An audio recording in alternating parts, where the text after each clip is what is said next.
tangan dalam masjid, saya tak melarang. Cuman kalau mendengar sesuatu yang heboh, segera bertakbir.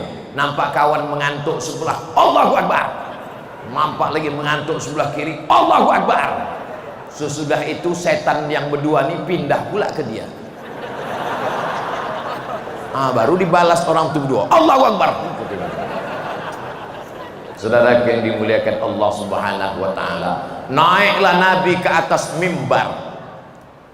Mimbar Nabi itu tangganya 3, 1, 2, 3. Mimbar di Masjid Agung Deli Serdang tangganya 1, 2, 3, 4, 5, 6, 7.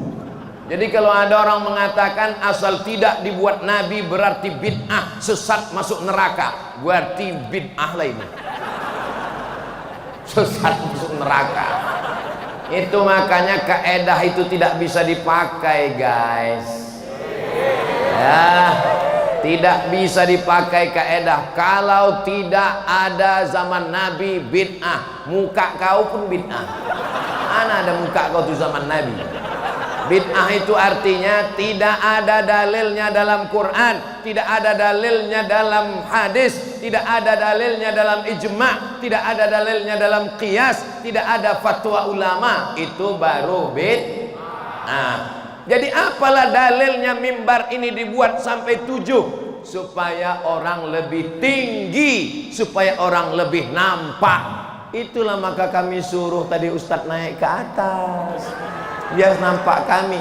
Saya tak mau berdiri di atas membelakangi ibu-ibu oci-oci ini. Lalu Ustadz kan membelakangi Pak Bupati, membelakangi Pak Dandim juga. Sesama laki-laki tak apa, kami udah saling memaklumi itu udah. Saya ini orangnya aja nampaknya suaranya kasar, hati saya ini lembut. Saudara yang dimuliakan Allah Subhanahu wa taala, naik Nabi ke atas mimbar.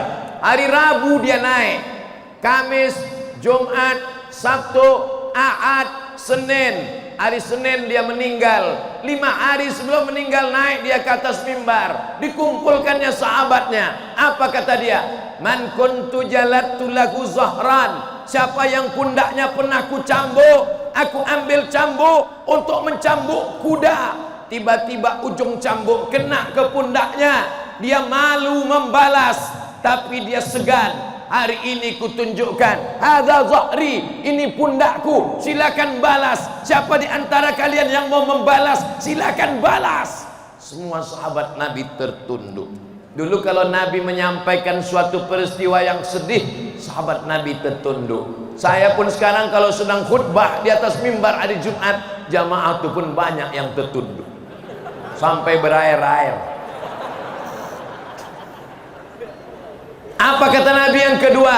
Man kuntu syatamtu lahu irdan. Siapa yang pernah ku ejek, siapa yang pernah caci maki, siapa yang pernah sakit hati, siapa yang pernah tersinggung, hadza irdi, ini harga diriku, falyastaqit minhu, silakan balas.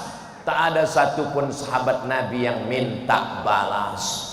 Pundak, tak ada yang minta balas. Sakit hati, tak ada yang minta balas. Siapa yang pernah duitnya ku pinjam, aku lupa membayar, tuntut sekarang.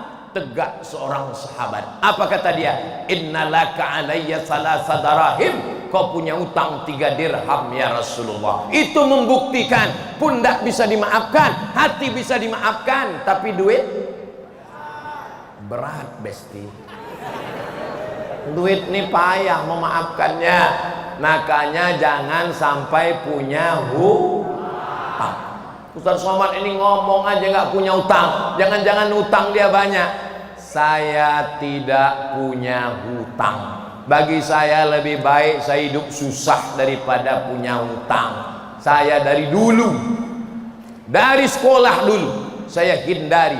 Berapa lama kami berkawan sama Ustadz Iqbal Sauki, tak pernah saya meminjam duit dia waktu di Kairo. Padahal Ustadz Iqbal Sauki ini orang kaya, duitnya banyak sekali. Kalau tak percaya tanyalah dia. Betul? Macam tahu pula kalian. Saudara yang dimuliakan Allah Subhanahu wa taala, Mudah-mudahan kita ini selamat dunia, selamat akhirat, insyaallah. Amin.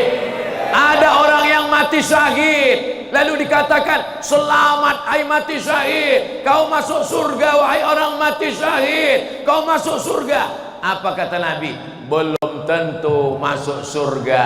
Kalau masih dililit utang, maka belum tentu diterima Allah Subhanahu wa taala. Ya Allah, saudaraku yang masih dililit utang, lepaskanlah dari hutang-hutangnya ya Allah. Banyak juga klaim utang. Padahal kalau saya tengok wajahnya cerah-cerah semua ini. Siapalah yang rezekinya melimpah semua Pak Ustadz? Tidak sama semua manusia. Apakah dalam Islam boleh berhutang? Boleh. Ayat paling panjang dalam Quran bukan ayat puasa. Walaupun ibadah yang paling panjang adalah ibadah puasa 24 jam selama 30 hari, siangnya siam, malamnya qiyam. Tapi ayat yang paling panjang dalam Quran adalah ayat Al-Baqarah 282, ayat tentang hutang piutang. Mudah-mudahan Allah lapangkan rezeki kita sehingga kita terlepas dari dosa menyakiti pundak, dosa menyakiti hati, dan dosa masalah terikat hutang piutang. Ini perlu saya sampaikan karena banyak orang sekarang merasa pede dengan tarawihnya, merasa pede dengan witirnya, merasa pede dengan tahajudnya. Itu tak ada apa-apanya kalau kau masih punya ikatan-ikatan dengan manusia. Kau sudah minta maaf sama tetanggamu, sama kawanmu, karena saudaramu, abangmu, adikmu, bapakmu, emakmu. Nantilah Pak Ustadz Idul Fitri, yakin betul kau Idul Fitri masih hidup. Jangan-jangan malaikat maut sudah sampai Kuala Namu.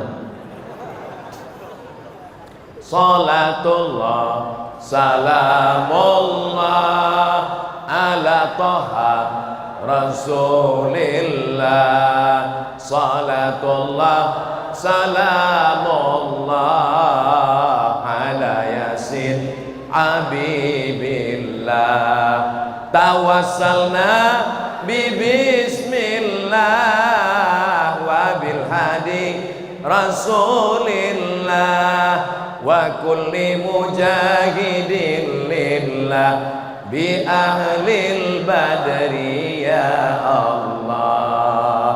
Ustadz kemarin ceramah di masjid yang megah, mewah, cantik di Deli Serdang ya? Iya. Cuman rasanya di dalam masjid itu Pak Ustadz? Panas. Entahkah saya grogi di depan Ustadz saya aja, kalian panas, kalian rasa? Itu sangka aku aja. Patutlah ibu tuh berkipas dari tadi. Lanjutkan bu, tak apa-apa. Berkipas dalam. Saya ecek-ecek saya aja panas. Kipas angin saya tengok bos. Tak kalian tengok. Balik dari sini gembung lah nih.